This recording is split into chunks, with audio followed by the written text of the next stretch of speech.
Hello guys, कैसे हो आप सब। आई होप आप सब अच्छे होंगे। तो भाई आज एक नए टॉपिक को लेके आ चुके हैं आपके सामने। तो आज का टॉपिक है कि how much money a student can earn while studying in Germany. और भाई वो कितने पैसे कमा सकता है स्टूडेंट वीज़ा पे जर्मनी में। तो आज इसका सब कुछ आपको क्लियर करेंगे। तो भाई अभी बात करते हैं स्टूडेंट वीज़ा की। तो ये मेरा पासपोर्ट है। तो इसमें मैं आपको दिखाता हूँ जो हमारा स्टूडेंट वीज़ा लग के आता है। तो ये होता है, मैं डिटेल से पा लेता हूँ। ये इसमें लिखा होता है कि स्टूडियम एरवर्ब जैम। तो इसमें आपके उसके बारे में लिखा होता है कि आप कितना काम कर सकते हो कितना नहीं। तो अगर अकॉर्डिंग टू 2024 के डाटा के अकॉर्डिंग, यानी कि 2024 में जो नया गवर्नमेंट का बिल आया था जर्मन गवर्नमेंट का, तो उसमें क्या लिखा गया है कि जो स्टूडेंट है वो 140 फुल डेज काम कर सकता है। 140 फुल डेज मतलब कि 140, एक फुल डे यहाँ पे होता है 8 घंटे का। तो वो 140 × 8, तो ये हो गया भाई। तो ये टोटल हो चुका है 1120, यानी कि 1120 आवर्स। तो 1120 आवर्स जो स्टूडेंट है वो यहाँ पे काम कर सकता है जर्मनी में लीगली, अकॉर्डिंग टू जर्मन के न्यू लॉ में जो 1 मार्च 2024 से पूरे जर्मनी में लागू हो चुका है। अब हम एवरेज पे की बात करें। जो एवरेज पे रेट है जर्मनी में, अलग अलग शहर के साथ अलग अलग वेरी हो सकता है, लेकिन अगर आप नॉर्मली बात करें तो भाई 12 से ऊपर ही है हर चीज़ में। तो अगर हम 12 को एज एन एवरेज लेके चलें, क्योंकि 12 12.5 ये नॉर्मल वेज रेट है। तो जो 1120 घंटे बने अपने, तो 1120 घंटों को अगर हम 12 से मल्टीप्लाई करते हैं, यानी कि 12 जो है हमारा वेज है, तो ये बन जाएगा अपने पास 2 2 4, 2 2 10 2 1 1। सो ये बन गया अपने पास गाइस 1344, यानी कि 13440। हम जो हैं स्टूडेंट वीज़ा पे पूरे साल में हम 13,440 यूरो जो है कमा सकते हैं। ये मैंने हिसाब बनाया है 140 फुल दिन का, यानी कि जो 140 फुल डेज मिलते हैं उनको मैंने, जो एक दिन है वो यहाँ पे 8 घंटे का होता है जो वर्किंग डेज होता है, तो 140 × 8, तो वो बन गया 13,440। अब बात करते हैं भाई टैक्स की। तो भाई वही टैक्स अगर हम इसमें से डिडक्शन करें तो लगभग स्टूडेंट आईडी पे 12% से लेकर 15% तक टैक्स होता है। तो कई बारी 10% भी होता है शायद। तो मेरा तो अभी तक जितना कटा है, मेरा 12% कटा है, एक बारी 15% कटा है, तो हम 12% लेके चलते हैं। तो हम जो यहाँ पे है, तो ये मोटा मोटा ये लगा लेते हैं कि जो टैक्स कटेगा वो हमारा लगभग कटेगा 13,440 का 12%, 1612, यानी कि 1612.8, 1612.12 यूरो 8 सेंट्स, 80 सेंट्स ओनली।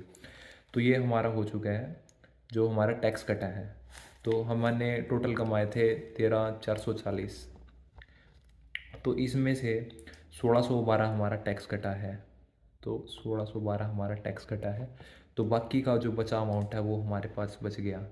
तो ये बचा भाई हमारे पास 11,827.20, मतलब कि 11,827 euro 20 cents, 11,827 euros and 20 cents only. तो ये हमारा रिमेनिंग अमाउंट बच गया। अब आप सोचते होंगे कि भाई क्या कहते हैं, 11,000 यूरो कमाता है स्टूडेंट पढ़ाई के टाइम की, तो ये तो बहुत सफिशिएंट है, बहुत अच्छा है। लेकिन ऐसा कुछ नहीं है भाई, अभी जो रियल टेस्ट है वो भी आना बाकी है। तो जो हमारा रिमेनिंग अमाउंट था 11,827.20 सेंट, तो अभी तो इंश्योरेंस तो हमने कैलकुलेट ही नहीं करा। तो हम इनको इंश्योरेंस भी तो देते हैं। हम इनको इंश्योरेंस देते हैं भाई, जो अभी इंक्रीज़ हुआ है इनका ना पिछले मंथ, तो वो है 131। तो 131 यूरो पर मंथ देते हैं। तो अभी हम इसको 12 मंथ देंगे, अगर हम एक साल की इनकम कैलकुलेट कर रहे हैं। तो 131 × 12 करें तो भाई ये टोटल लंबा लंबा पड़ जाता है लगभग। तो ये 3 2 6, 262, 131, तो ये हो गया 1572 यानी कि 1570 यूरो जो है हम इनको इंश्योरेंस पे कर रहे हैं। तो जो हमारे 11,827 यूरो जो हमारे पास बचे थे, तो उसमें से हम 1572 घटा देते हैं, तो ये हमारे पास बच गया 20 सेंट। ऐसे कैसे ही बचा अपने पास, 7 में से 2 गए अपने 5, तो 12 में से 7 गए 5, यहाँ पे 7 बच गया। तो ये बच गया भाई हमारे पास लगभग 10,255.20। ये था टोटल अमाउंट, सब कुछ टैक्स वगैरह निकाल के। तो ये बचा है 10,255.20 यूरो जो स्टूडेंट यहाँ पे कमा सकता है। अब ये तो भाई मैंने जो ये अमाउंट है ये आपको तब बताया है कि जब स्टूडेंट का टैक्स कट चुका हो, जब उसका इंश्योरेंस कट चुका हो। अब बात करते हैं भाई ग्रोसरी, क्योंकि यार अब स्टूडेंट पूरा साल कमाएगा तो कुछ ना कुछ तो खाएगा। अब खाएगा तो यार अब वो कितने बचेंगे, तो लगभग एस्टीमेट जो स्टूडेंट का यहाँ पे उसका खर्चा आ जाता है लगभग ग्रोसरी पे 100 या 150 यूरो के करीब आता है। तो अब अगर कम से कम लगा के चलें तो यार 100 यूरो तो नॉर्मल बंदा खा ही लेता अगर वो नॉन वेज ना हो तो 100 यूरो लगाएं और उसको 12 महीने से करें तो 100 × 12 जो है यानी कि 1200 यूरो, मतलब 1200 यूरो उसका खाने का खर्चा हो गया। तो 10,255.20 माइनस 1200, तो ये हमारे पास बचा 0.20 एज इट इज़ 55। सो ये बचा भाई हमारे पास 90, तो 9,055 यूरोज़ ओनली। तो ये जो है ये स्टूडेंट जो है 9,055 यूरो बचाता है, बस 9,055 यूरोज़ ओनली। अब देखो भाई वो ग्रोसरी अब वो खाएगा, ठीक है, वो खा चुका है। अब बात करते हैं हम भाई रेंट की। एकोमोडेशन का तो हमने इसमें यूज़ ही नहीं करा, एकोमोडेशन भी तो लगानी है ना भाई। तो जिस शहर में मैं रहता हूँ उसके अकॉर्डिंग भाई, मतलब जैसे ना वेरी करता है। जैसे अगर आप बर्लिन में रहते हो तो बर्लिन में रेंट बहुत ज़्यादा हाई है। वहीं अगर मेरे शहर की बात करूँ तो भाई यहाँ पे मतलब 300 350 में भी रह रहे हैं लोग, कोई 250 में भी रह रहा है, मतलब अपार्टमेंट टू अपार्टमेंट वेरी करता है। अब वो 250 वाला ऐसे है कि वो 6 बंदों के साथ रह रहा है। अब वो 300 वाले में मतलब 3-4 बंदे हैं, 350 में थोड़ा अच्छा सा हो जाता है। तो नॉर्मल हम लगा के चलते हैं कि वो जो है वो रहता है 350 यूरो में, मतलब जो उसका अपार्टमेंट है उसका रेंट है 350 यूरो। तो 350 यूरो अब वो 12 महीने रेंट देगा, तो ये मोटा मोटा हो गया अपने हिसाब से 4200 यूरो, यानी कि जो उसका रेंट का अमाउंट है वो बचा हुआ उसका टोटल 4200 ओनली। तो हमारे पास बचा अमाउंट जो था 9,055.20 यूरोज़ 0.20 सेंट्स माइनस 4200।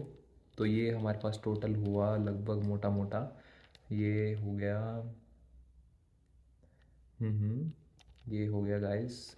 तो गाइस जो टोटल अमाउंट हमारे पास रिमेनिंग बचा after deducting the rent amount, तो वो बचा हमारे पास 4855.20, यानी कि 4,855 यूरोज़ जो है उसकी सेविंग है। तो भाई इतना कुछ अमाउंट बचता है आपका सारा कुछ खर्चा वगैरह निकालने के बाद 4855 यूरो आपकी जेब में बचते हैं। तो 4855 को अगर हम 90 से मल्टीप्लाई करें, क्योंकि जो एवरेज जो रेट है वो कभी मतलब वेरी करता है गाइस, कभी कभार ये लगा लो कि मतलब क्या कहते हैं उसको, अपना जो रेट है वो 95 भी हो जाता है, कभी 92 भी, कभी 93 भी। तो मैं एज ए 90 को लेके चल रहा हूँ, आप अपने हिसाब से कैलकुलेट कर सकते हो। आप 9 से भी कर सकते हो, मतलब उससे भी कर सकते हो, 95 से भी, 93 से भी, तो अपने हिसाब से अपने वेरी कर लेना। तो तो ये बच गया हमारे पास टोटल अमाउंट 5 9 45, 4 ऊपर 5 49, 4 ऊपर 8 9 72 और 4 76, 7 ऊपर 4 9 36। तो ये जो अमाउंट हमारे पास बच गया वो हो गया 4,36,950 यूरोज़ ओनली। कैलकुलेशन में जो क्या कहते हैं मैं 20 सेंट्स जोड़ना भूल गया था, तो जो टोटल अमाउंट बना तो वो हो गया 4,36,960 ओनली। पहले जो बना था हमारा था ये 4,36,950। जो 20 सेंट्स है वो मैंने नहीं जोड़े थे, तो 20 सेंट्स के वो 10 यूरोज़ एक्स्ट्रा मिल गए। तो टोटल अमाउंट हमारे पास जो बचा तो वो बचा 4,36,960 ओनली। तो अब आप देखो गाइस, स्टूडेंट है, स्टूडेंट यहाँ पे उसने एकोमोडेशन का भी खर्चा दिया, उसने पढ़ाई भी करी। ओ यार, पढ़ाई के तो मैं जोड़ना भूल ही गया। तो जो सेमेस्टर है, तो मतलब साल में 2 सेमेस्टर होते हैं, तो सेमेस्टर फीस तो हमने जोड़ी ही नहीं। तो यहाँ पे जो सेमेस्टर फीस होती है वो यूनिवर्सिटी टू यूनिवर्सिटी वैरी करती है। तो जो सेमेस्टर फीस कई बार 300 यूरो होती है, 350, ये एवरेज सेमेस्टर फीस है। तो हम 350 लगा के चलते हैं, तो 350 इंटू 2 यानी कि 700।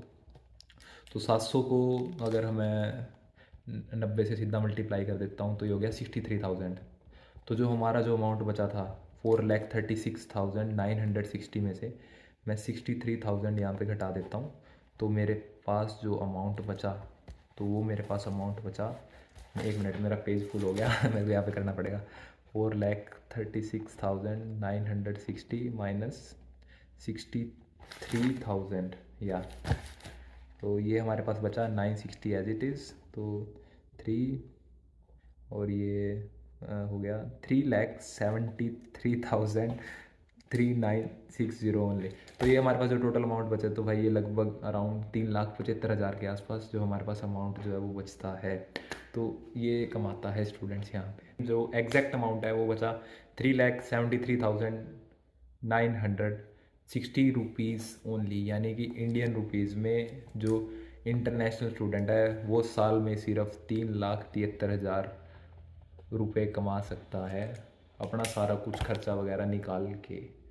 तो भाई ये था जो मैंने बनाई है वीडियो कि how much money a student can earn in Germany as an international student. तो ये मैंने आपको बताया डाटा जो है वीज़ा से, मतलब वीज़ा के अकॉर्डिंग अगर हम चलते हैं तो हम इतना पैसा यहाँ पे कमा सकते हैं। कुछ एक लोग होते हैं भाई जो मतलब वीज़ा के अकॉर्डिंग नहीं चलते, वो कई बारी अपने घंटे, मतलब जैसे जो 140 दिन का हमें मिलता है वीज़ा, तो उससे ज़्यादा पैसे वो कमाते हैं, मतलब उससे ज़्यादा काम करते हैं 140 दिन से 150 160। तो लेकिन मैं आपको ये रिकमेंड नहीं करूँगा। तो जो आपका लिमिटेड है तो उसको लिमिटेड ही वर्क करो, क्योंकि आप यहाँ पे पढ़ने आए हो, तो पढ़ाई पे फोकस करो। तो जो ये अमाउंट बचा है, तो ये टोटल अमाउंट आपको पता ही चल गया होगा कितना बचा। तो इतना कुछ नहीं कमा पाता स्टूडेंट, लेकिन इसके अलावा कुछ बंदे ऐसे भी हैं भाई जो कैश पे जॉब करते हैं। तो मैं आपको रिकमेंड नहीं करूँगा कि आप कैश पे जॉब करो, क्योंकि आगे वीज़ा में एक्सटेंशन में प्रॉब्लम आए। भाई कैश पे जो जॉब करते हैं वो पकड़े भी जाते हैं, डिपोर्ट भी होते हैं। तो मैं आपको बिल्कुल भी रिकमेंड नहीं करूँगा कि आप कैश पे काम करें। तो ये था भाई आज की वीडियो बनाने का मकसद कि स्टूडेंट वीज़ा पे जो स्टूडेंट है वो कितने कमा सकता है, तो एक थंबनेल के लिए हो जाए फ़ोटो। तो भाई वीडियो कैसी लगी, लाइक करना, कमेंट करना, शेयर करना अगर अच्छी लगी हो। बाकी चैनल को सब्सक्राइब भी कर सकते हो आप, तो सब्सक्राइब ज़रूर करा करो, क्योंकि जो नंबर ऑफ़ व्यूअर्स हैं भाई वो ज़्यादा हैं और सब्सक्राइब करते कम हैं। तो अभी ऐसे ही 3-4 कंटेंट मैं आपके लेके आने वाला हूँ, क्योंकि मेरे को टाइम नहीं मिल पाता, आपको पता ही है, मैं जॉब्स पे जाता हूँ तो बिज़ी होता हूँ। तो ये था भाई आज की वीडियो में। तो वीडियो देखने के लिए thank you so much guys.